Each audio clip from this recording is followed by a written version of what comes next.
Deux groupes différents de philosophes ont tenté de nous enseigner cette leçon, la plus difficile de toutes les leçons de morale. L'un a travaillé à accroître notre sensibilité envers les intérêts des autres, l'autre a diminué notre sensibilité envers les nôtres. Le premier voudrait que nous sentions envers autrui ce que nous sentons naturellement envers nous-mêmes. Le second voudrait que nous sentions envers nous-mêmes ce que nous sentons naturellement envers autrui. Tous deux, peut-être, ont poussé leur doctrine assez au-delà de la juste norme de la nature et de la convenance. Le premier groupe est composé de ces moralistes plaintifs et mélancoliques qui nous reprochent continuellement notre bonheur, alors que tant de nos frères sont dans la misère, qui regardent comme impie la joie naturelle de la prospérité, parce qu'elles ne pensent pas aux nombreux misérables qui subissent à tout instant toutes sortes de calamités, les langueurs et de la pauvreté, les souffrances de la maladie, les horreurs de la mort, les offenses et l'oppression de leurs ennemis. La commisération pour ces misères que nous n'avons jamais eues, dont nous n'avons jamais entendu parler, mais dont nous pouvons être assurés qu'elles affligent un grand nombre de nos semblables, devrait, pensent ces moralistes, gâter les plaisirs de l'homme fortuné et rendre habituel à tous les hommes un certain abattement mélancolique.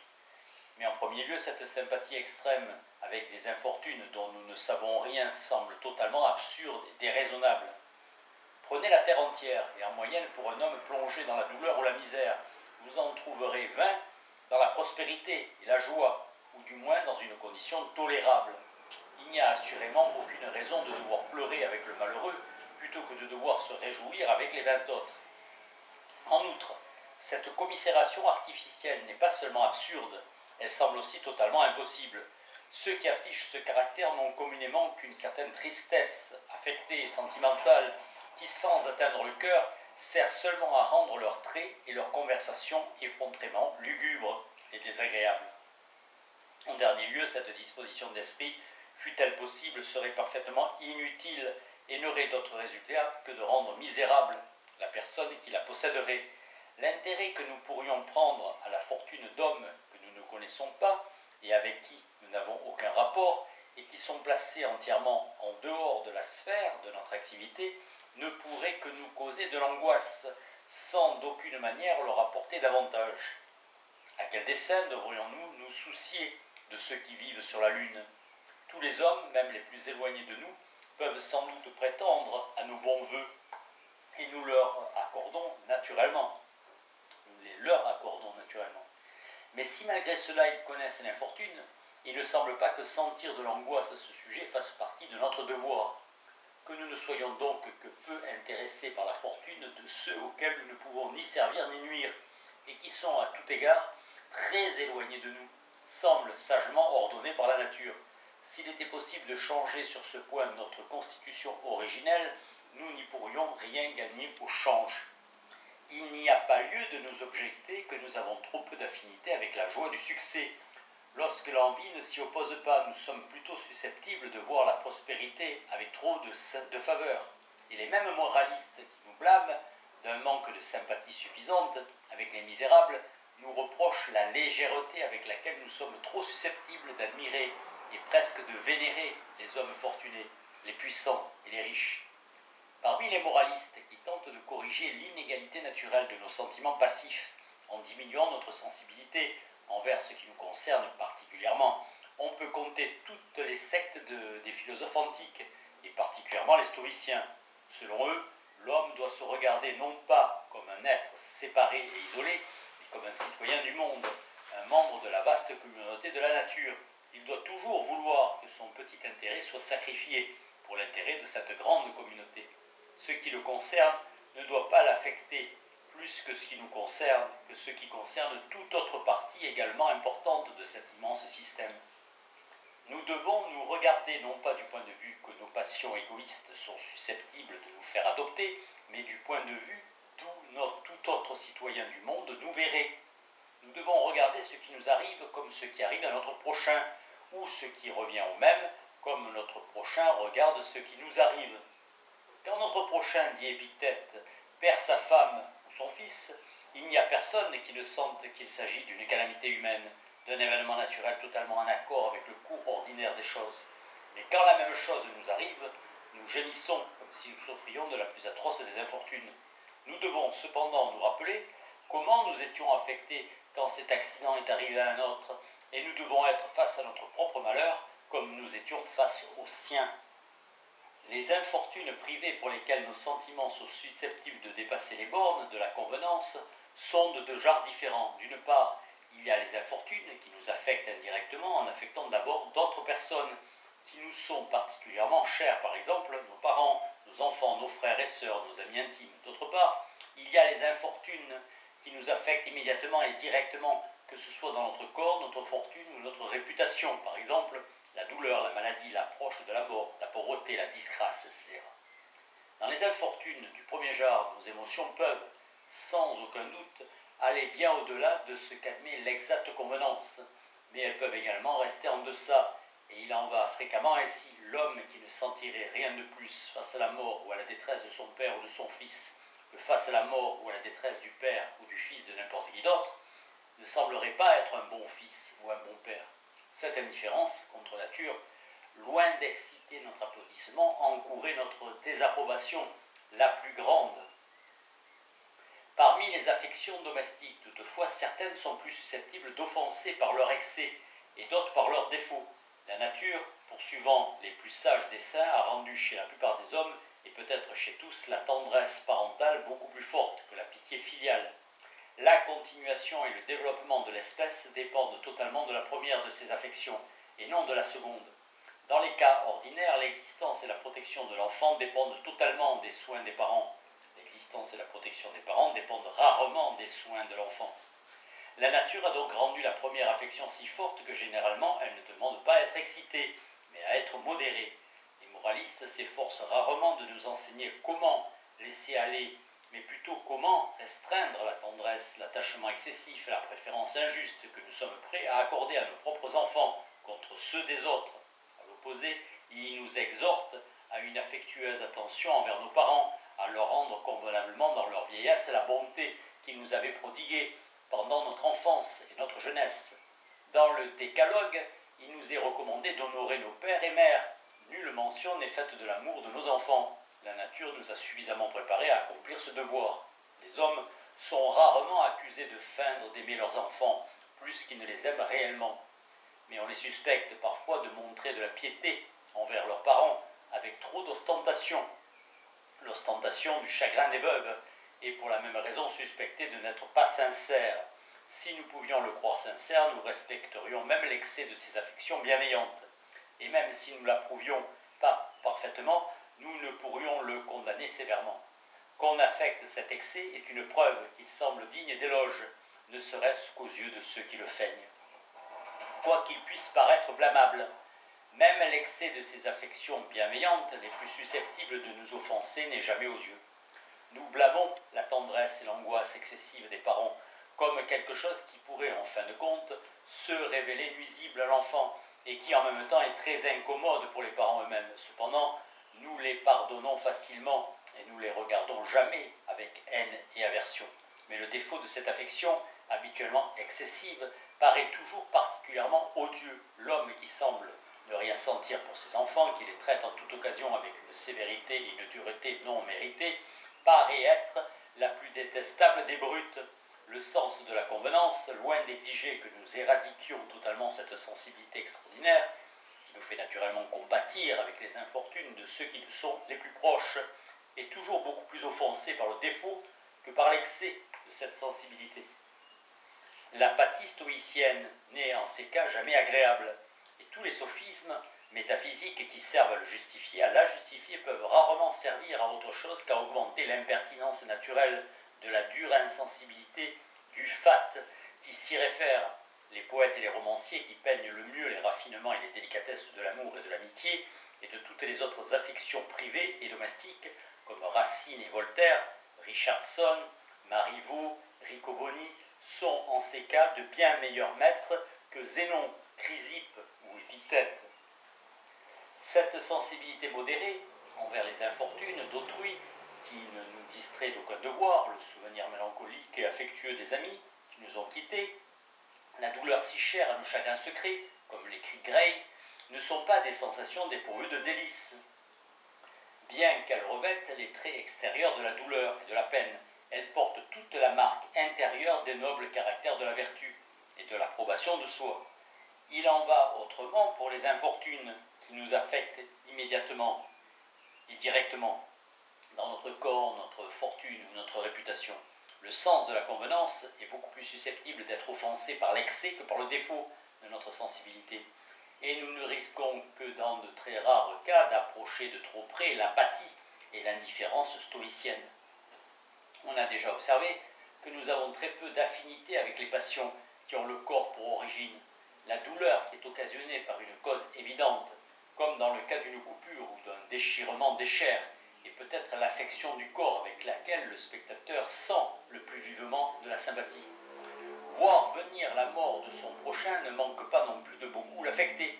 Cependant, dans les deux cas, ce que sent le spectateur est tellement faible comparé à ce que sent la personne principalement concernée que celle-ci peut rarement offenser celui-là en paraissant supporter sa douleur trop facilement. Le simple défaut de fortune, la simple pauvreté, excite peu de compassion. Sans plaindre est plus susceptible d'attirer le mépris que de rencontrer quelques affinités chez autrui. Nous méprisons un mendiant, et bien que ces sollicitations importunes puissent nous soutirer une aumône, il est rarement l'objet d'une commisération véritable. La chute de la richesse à la pauvreté, qui occasionne communément la détresse la plus réelle chez qui en est victime, manque rarement d'exciter la commisération la plus sincère chez le spectateur. Bien que dans l'état présent de la société, cette infortune puisse rarement survenir sans quelques inconduites, et même quelques inconduites réellement importantes de la part de la victime. Cependant, celle-ci suscite presque toujours tant de pitié qu'on la laisse rarement choir jusqu'au dernier degré de pauvreté. Grâce au soutien de ses amis et fréquemment à l'indulgence de ses créanciers, qui pourtant ont tant de raisons de se plaindre de son imprudence, la victime est presque toujours maintenue dans un degré de médiocrité humble mais décente. Nous pouvons peut-être aisément pardonner quelques degrés de faiblesse aux personnes victimes de telles infortunes. Mais en même temps, les personnes qui gardent un visage calme, qui s'accommodent avec la plus grande facilité de leur nouvelle situation, qui semblent n'en sentir aucune humiliation parce qu'elles font reposer leur rang dans la société, non pas sur leur fortune, mais sur leur caractère et leur conduite, sont toujours approuvées au plus haut point et ne manquent jamais de commander notre admiration la plus haute et la plus affectueuse. De toutes les infortunes externes qui peuvent affecter immédiatement et directement un homme innocent, il n'en est certainement pas de plus grande que la perte imméritée de sa réputation. C'est pourquoi un degré considérable de sensibilité envers tout ce qui peut provoquer une si grande calamité ne paraît pas toujours disgracieux et désagréable. Un jeune homme nous semble souvent d'autant plus estimable qu'il éprouve du ressentiment, même si cette passion s'accompagne de quelques degrés de violence, contre tout reproche injuste qui pourrait salir son caractère ou son honneur. L'affliction d'une jeune femme innocente face aux soupçons sans fondement qu'on pourrait avoir formés sur sa conduite paraît souvent parfaitement aimable. Les personnes d'un âge avancé, auxquelles une longue expérience de la folie et de l'injustice du monde a appris à accorder peu d'importance à sa censure et à son applaudissement, négligent et méprisent la calomnie et ne daignent pas même honorer leurs futiles détracteurs d'un ressentiment véritable. Cette indifférence, qui est entièrement fondée sur une ferme confiance en leur caractère qu'ils savent éprouver et établi, serait désagréable chez les jeunes gens. Chez les jeunes gens qui ne peuvent ni ne doivent avoir une telle confiance. Une telle indifférence pourrait laisser présager dans un âge plus avancé une insensibilité des plus inconvenantes entre l'honneur et l'infamie réelle. Dans toutes les autres infortunes privées qui nous affectent immédiatement et directement, nous pouvons très rarement offenser en paraissant trop peu affectés. Nous nous rappelons fréquemment notre sensibilité aux infortunes d'autrui avec plaisir et satisfaction. Nous pouvons rarement nous rappeler notre sensibilité à nos propres infortunes sans quelques degrés de honte et d'humiliation. Si nous examinons les différents niveaux et gradations de faiblesse et de maîtrise de soi tels que nous les rencontrons dans la vie commune, nous nous convaincrons très aisément que le contrôle de nos sentiments passifs doit être obtenu non par les syllogismes abstrus d'une dialectique spécieuse, mais par cette grande discipline que la nature a établie pour l'acquisition de cette vertu, comme de toutes les autres, un souci pour les sentiments du spectateur, réels ou supposés, de notre conduite. Un très jeune enfant n'a aucune maîtrise de soi, quelles que soient ses émotions, la crainte, la peine ou la colère. il essaie toujours d'attirer autant qu'il le peut, par la violence et de ses cris, l'attention de sa nourrice ou de ses parents. Tant qu'il demeure sous la garde de ses protecteurs partiaux, la colère est la première et peut-être la seule passion qui lui apprenne à modérer. Ils sont souvent obligés, pour leur propre bien-être, de contenir son tempérament en l'effrayant par les grondements et la menace. Et la passion qui incite l'enfant à attaquer est contenue par la passion qui lui apprend à se soucier de sa sûreté. Lorsque l'enfant est assez grand pour aller à l'école ou pour se mêler à ses égaux, il découvre bientôt que ceux-ci n'ont pas une telle partialité indulgente. Ils souhaitent naturellement gagner leur faveur et éviter leur haine ou leur mépris. Même son souci pour sa sûreté lui apprend à agir ainsi. Et il découvre vite qu'il ne peut y parvenir qu'en modérant non seulement sa colère, mais encore toutes ses autres passions jusqu'au degré qui est susceptible de satisfaire ses camarades de jeu et compagnons. Il entre ainsi dans la grande école de la maîtrise de soi. Il étudie pour devenir de plus en plus maître de lui-même et commence à exercer sur ses propres sentiments une discipline que la plus longue des existences suffit très rarement pour conduire à une perfection complète. Dans toutes les infortunes privées, dans la douleur, la maladie ou le chagrin, le plus faible des hommes est immédiatement sensible au point de vue d'où un ami, et plus encore un étranger, sont susceptibles de considérer sa situation quand ils viennent lui rendre visite. Leur point de vue détourne son attention de son propre point de vue, et son cœur est calmé, dans une certaine mesure, dès qu'il se trouve en leur présence. Cet effet se produit instantanément, et pour ainsi dire mécaniquement. Mais chez un homme faible, il ne dure pas longtemps. Cet homme retourne immédiatement à son propre point de vue. Il s'abandonne à nouveau aux soupirs, aux larmes et aux lamentations. Il essaie, comme un enfant qui n'est pas encore allé à l'école, de produire une sorte d'harmonie entre sa propre peine et la compassion du spectateur, non pas en modérant la première, mais en sollicitant la seconde, de façon importune. Chez un homme un peu plus ferme de tempérament, l'effet est un peu plus durable. Il essaie autant qu'il peut de fixer son attention sur le point de vue d'où sa compagnie est susceptible de considérer sa situation. Il sent en même temps l'estime et l'approbation que ses compagnons conçoivent naturellement pour lui, lorsqu'il garde ainsi son calme. Et bien qu'accablé par quelques calamités graves et récentes, il paraît ne sentir envers lui-même rien de plus que ce qu'ils sentent. Il s'approuve et s'applaudit par sympathie avec leur approbation, et le plaisir qu'il dérive de ce sentiment le soutient et le rend capable de continuer plus facilement cet effort généreux. Dans la plupart des cas, il évite de mentionner son infortune, et sa compagnie, si elle est passablement bien éduquée, prend soin de ne rien dire qui puisse la lui rappeler. Il s'efforce d'entretenir ses compagnons, comme à son habitude, de sujets indifférents. Ou, s'il se sent assez fort pour évoquer son infortune, il tente d'en parler de la manière dont il pense qu'ils en parleraient eux-mêmes, et même de ne sentir rien de plus que ce qu'ils sentiraient. Toutefois, s'il n'a pas été suffisamment aguerri à la dure discipline de la maîtrise de soi, il se lasse vite de cette contrainte. Une longue visite le fatigue.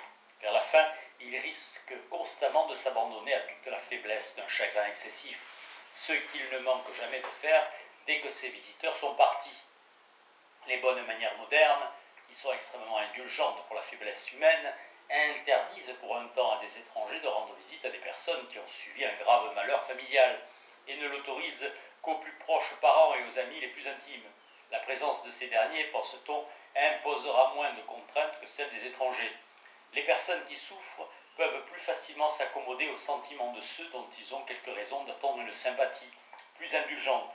Les ennemis cachés, qui s'imaginent ne pas être connus comme tels, aiment fréquemment rendre ces visites charitables, aussitôt que les amis les plus intimes.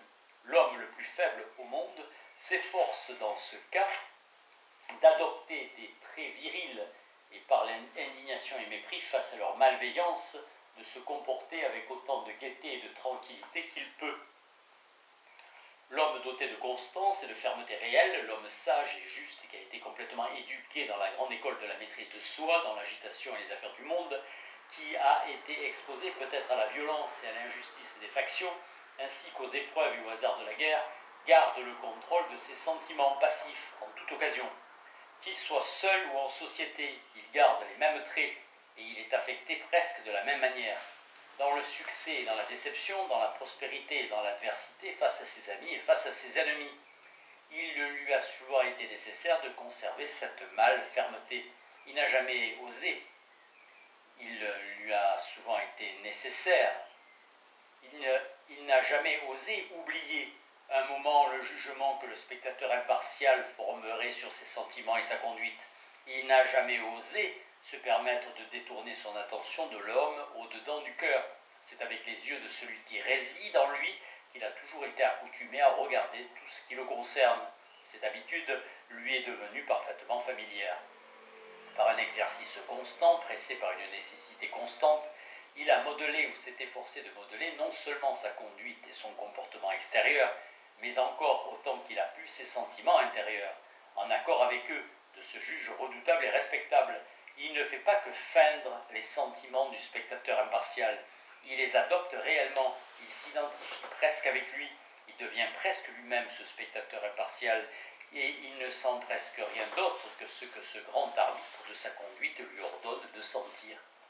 Le degré d'approbation de soi avec lequel chaque homme examine sa conduite en de telles occasions est plus ou moins grand en proportion exacte du degré de maîtrise de soi nécessaire pour obtenir cette approbation de soi. Là où peu de maîtrise de soi est nécessaire, peu d'approbation de soi est due.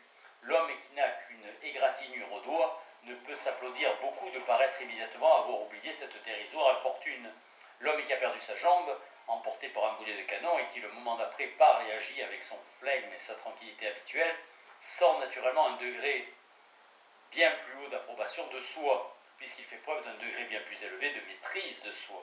Chez la plupart des hommes, dans un tel accident, leur propre point de vue naturel sur leur infortune s'imposerait, avec un éclat si vif et si soutenu qu'il en effacerait entièrement la pensée de tout autre point de vue. Ils ne sentiraient rien d'autre, ils ne s'occuperaient de rien d'autre que de leur douleur et de leur peur. Et ce n'est pas seulement le jugement de l'homme idéal, au-dedans du cœur, mais encore celui des spectateurs réels, qui pourraient être présents, qui seraient entièrement négligés et ignorés.